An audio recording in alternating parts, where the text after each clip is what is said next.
2020년 10월 12일 월요일 새벽 예배를 하나님께 올려드리겠습니다. 오늘 함께 나눌 말씀은 고린도후서 12장 14절부터 21절까지의 말씀입니다. 가지고 계신 성경책을 펼치셔서 신약 299페이지에 있는 고린도후서 12장 14절 말씀을 봐주시기 바랍니다. 고린도후서 12장 14절부터 21절까지의 말씀을 드라마 바이블을 참고하셔서 들으신 후 함께 읽으신 후에 함께 말씀을 나누겠습니다. 보라, 내가 이제 세 번째 너희에게 가기를 준비하였으나 너희에게 피해를 끼치지 아니하리라. 내가 구하는 것은 너희의 재물이 아니요 오직 너희니라. 어린아이가 부모를 위하여 재물을 저축하는 것이 아니요 부모가 어린아이를 위하여 하느니라. 내가 너희 영혼을 위하여 크게 기뻐함으로 재물을 사용하고 또 내 자신까지도 내어주리니 너희를 더욱 사랑할수록 나는 사랑을 덜 받겠느냐.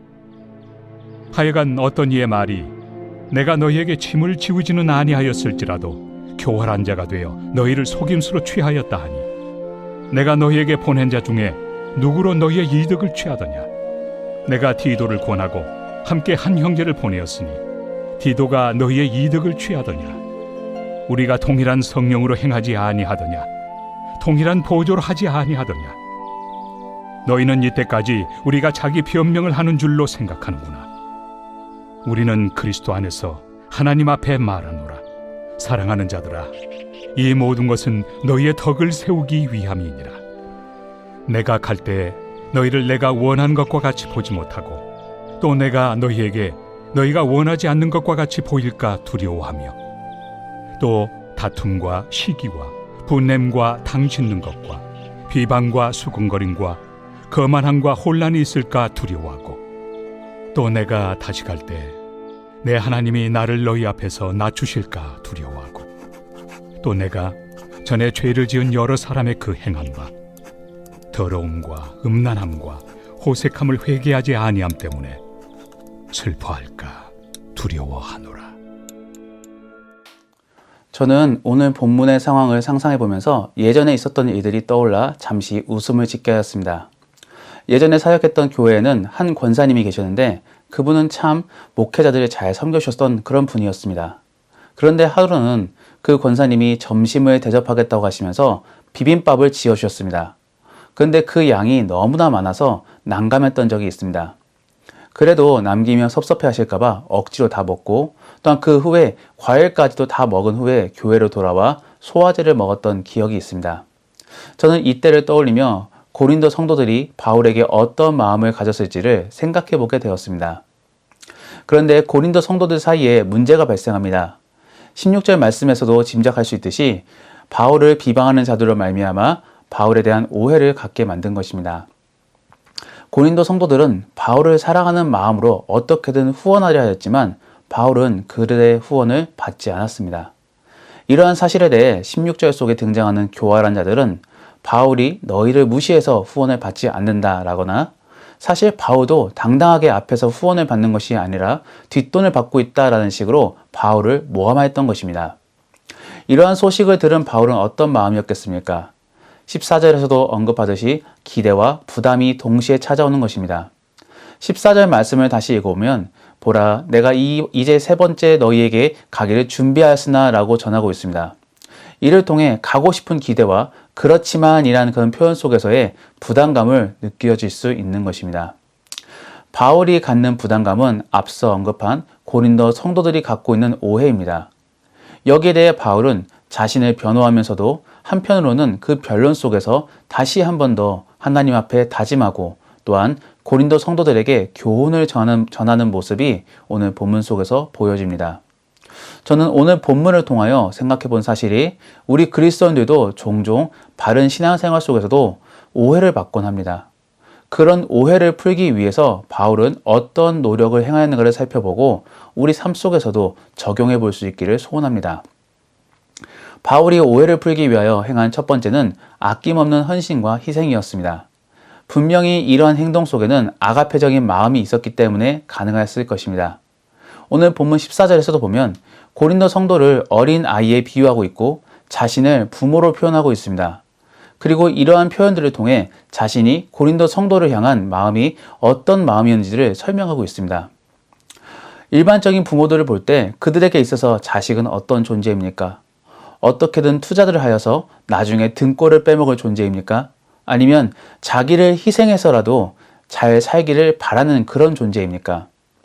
정상적인 부모라면 당연히 후자일 것입니다. 그리고 바울도 마찬가지로 그런 마음을 품고 고린도 성도들을 바라본 것입니다. 그러한 내용이 바로 14절과 15절에서 등장합니다. 15절 말씀을 살펴보면 내가 너희 영혼을 위하여 크게 기뻐함으로 재물을 사용하고 또 내 자신까지도 내어준다 라고 전하고 있습니다. 바울에게 있어서 이러한 헌신은 그들에 대한 사랑 때문일 것입니다. 우리에게 있어서도 이런 아가페적인 사랑을 통하여 그들에게 희생과 헌신을 다할 수 있어야 합니다. 다만 이러한 사실을 안다 할지라도 아가페적인 사랑을 품는 것은 사실 쉽지 않습니다. 자식에게야 자연스럽게 우러나올 수 있지만 타인에게는 참 어렵습니다. 그러나 그럼에도 불구하고 우리는 그리스도인으로서 이러한 아가페적인 헌신과 희생을 감당해야 하는데 그럼 어떻게 해야 이런 모습이 나타날 수 있을까요? 그에 대한 힌트가 19절 말씀 속에 있습니다. 19절 말씀 중간 부분에 보면 우리는 그리스도 안에서 말하노다 라고 표현하고 있습니다. 그리스도 안이란 표현이 그 뜻이 무엇이겠습니까? 예수님과의 인격적인 만남 및 누림의 상황을 일컫는 것입니다. 그런 상황 속에서만이 은혜가 흘러나오는 것이며 그 은혜를 통하여 아가페적인 헌신과 희생을 감당할 수 있는 것입니다. 사랑하는 성도 여러분, 헌신과 섬김 그리고 희생 이 모든 단어들은 정말 너무나 듣기 좋은 단어들입니다. 그리고 정말로 여러분들이 이러한 단어들을 감당할 수 있기를 소원합니다. 하지만 그 전에 먼저 그리스도 안에서라는 단어를 떠올리시고 집중하시기 바랍니다. 우리는 연약한 존재이기에 의식만으로 그런 헌신을 감당하기는 어렵습니다. 예수님과의 인격적인 만남과 누림 속에서 흘러나오는 그런 은혜들을 통하여 그런 희생을 감당해야 하는 것입니다. 예수님과의 인격적인 만남과 누림은 결국 경건 생활 속에서 이루어지고 흘러나옵니다. 말씀을 묵상하고 또한 기도를 하며 또한 믿음의 동역자들과 깊은 교제 속에서 하나님의 따스한 음성을 들으시기 바랍니다. 그리고 그 들음 속에서의 기쁨으로 말미암아 헌신과 희생을 감당하시기 바랍니다. 두 번째로 바울이 오해를 풀기 위해 취한 모습은 덕되는 모습, 즉 의로운 행동들을 통하여 증명하려 하였습니다. 바울은 16절 말씀 속에 교활한 자와 구별된 모습을 통하여 자신의 오해를 풀려고 하였습니다. 그러한 내용이 17절과 18절 말씀입니다. 이 말씀들을 보면 바울이 보낸 사람 중에 그렇게 간교하게 이득을 취하려고 하였던 자가 있었는지를 떠올려보라 라고 하고 있습니다. 그러면서 18절 말씀에서는 디도를 콕 찍어서 한 예시로 설명하고 있습니다. 여기서 만일 정말로 바울이 보낸 자들 중에 의롭지 못하고 정직하지 못하는 자가 있었다면 바울의 논증은 실패하는 것입니다.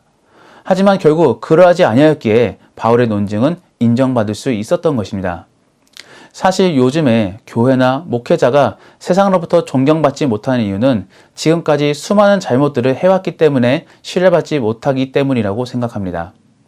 목회자가 신뢰받지 못한 이유도 사실은 지금까지 많은 목회자들이 거짓과 탐욕의 모습들을 보여줬기 때문이라고 생각합니다. 이 사실에 대해서도 저는 목회자 중 한 사람으로서 참 어깨가 무겁습니다. 지금의 목회자 혹은 그리스도인들이 다시 신뢰받기 위해서는 지금보다 몇 배가 되는 더 의로운 모습들을 나타내어야 할 것입니다. 그리고 그러한 모습들을 통해서 신뢰가 회복되어야 합니다. 더러운 물이 깨끗해지기 위해서는 엄청나게 많은 깨끗한 물들이 필요합니다. 마찬가지로 우리도 과거의 추악한 모습들을 극복하기 위해서는 더 많은 의로운 행동들이 필요할 것입니다. 그리고 그러한 노력들이 어느 순간에는 결실을 맺어 다시 신뢰를 얻어갈 수 있을 것이라고 저는 믿습니다. 사랑하는 성도 여러분, 한 목회자로서 목회자에게 실망하고 상처받은 우리 성도들에게 참 죄송합니다. 그리고 또 한편으로는 우리 성도님들께서도 세상 속에 더욱 거룩한 모습을 통하여 다시금 교회가 신뢰받을 수 있게끔 도와주시기 바랍니다. 마지막으로 바울이 오해를 풀기 위해 행하였던 모습은 지속적인 모습이었습니다. 19절 말씀 서두에서도 보면 무엇이라고 고백하고 있습니까?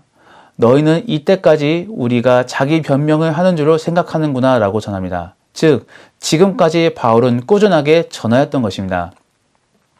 우리는 회복을 위해서 지속적으로 전하고 회유하지만 어느 순간에는 욱하는 마음에 포기할 때도 있습니다. 19절에 보면 바울이 이렇게 전하고 있습니다. 우리는 하나님 앞에서 말하노라. 이 말이 무엇을 의미하겠습니까?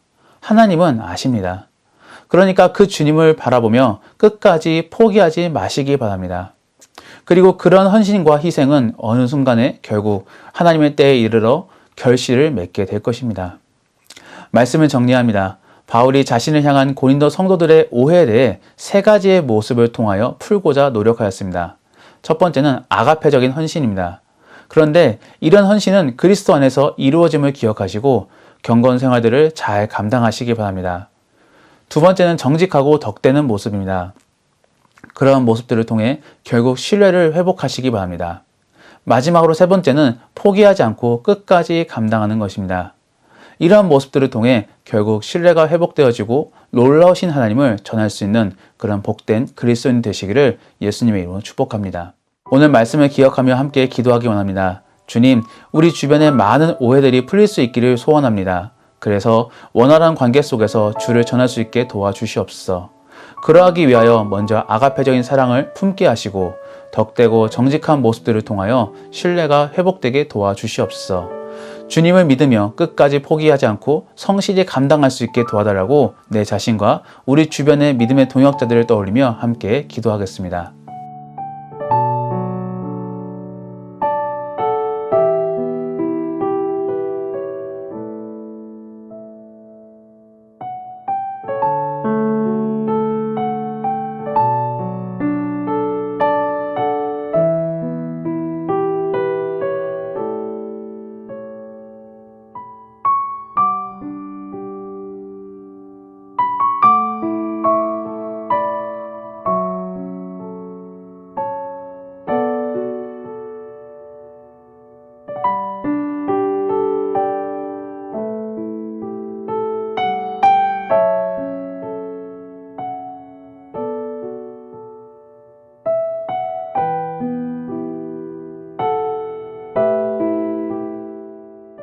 세상과 이 사회를 위하여 함께 기도하겠습니다.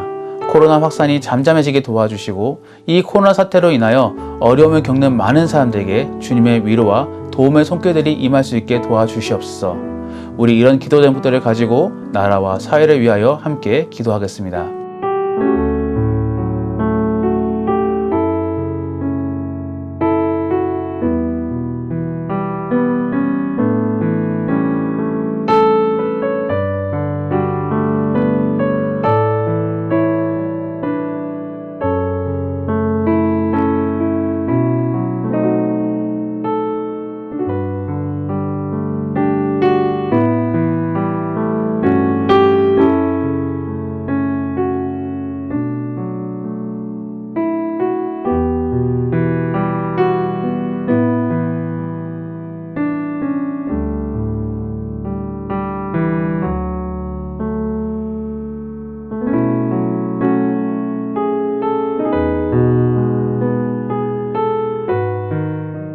교회를 위하여 함께 기도하겠습니다. 코로나 사태로 인하여 공동의회가 연기되고 담임 목사 청빙 과정이 순적하지 못하고 있습니다. 주께서 도와주셔서 담임 목사 청빙 과정이 잘 진행되게 도와주시고 그 모든 과정에 대해 주께 감사할 수 있는 우리가 되게 도와주시옵소서. 더불어 온라인으로 인하여 신앙이 무너져 가고 있는 성도들을 지켜주셔서 그들이 신앙을 바로잡아 주시고 언제나 주께 예배드리는 그런 예배자가 되게 허락하여 달라고 우리 이런 기도 제목들을 가지고 교회를 위하여 함께 기도하겠습니다.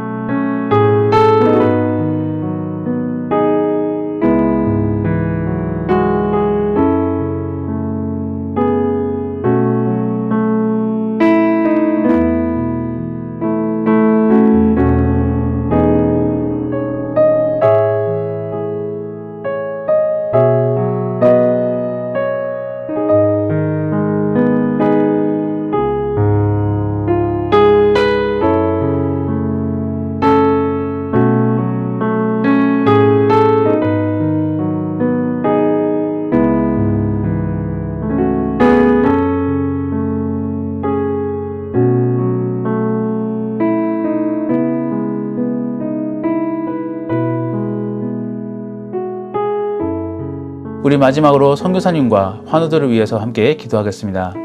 오늘은 캄보디아의 조학현, 정승원 선교사님을 위해 기도하실 것인데 청소년 성경 공부가 잘 이루어져 그들의 가정에 복음이 전해지게 도와달라고 기도해 주시고 암 수술을 한 조효진 선교사님에게 빠른 회복과 치유가 임하게 도와달라고 기도하겠습니다. 우리 교회 환우를 위해 기도하실 때에는 특별히 김현 집사님, 김영자 권사님, 김기석 집사님, 김찬준 집사님, 정승근 권사님, 김봉당 권사님, 정인주 집사님, 조금현 집사님, 김경환 집사님의 친정아버님, 또한 안행순 집사님, 또한 그리고 그 이외에도 영육 간에 고통받는 사람들의 회복을 위하여 마지막으로 함께 기도하겠습니다.